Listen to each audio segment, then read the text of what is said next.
পাপ যদি স্বাভাবিক মনে হয়, বুঝতে হবে আত্মার আলো নিভে যাচ্ছে।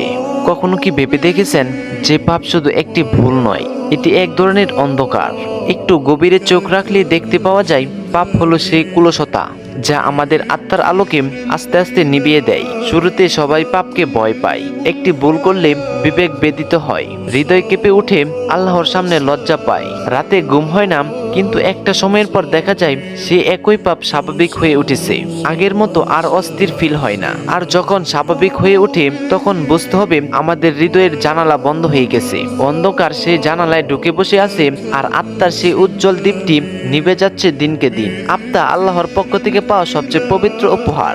এই আত্মা আলোকিত থাকে ঈমান, তাকওয়া ও খালেস নেক আমলের মাধ্যমে। আর যখন সেই আত্মাকে ঘিরে রাখে পাপ, মিথ্যা, হিংসা, হারাম রিজিক, অপবিত্র দৃষ্টি, তখন ধীরে ধীরে নিভে যেতে থাকে সেই আলো।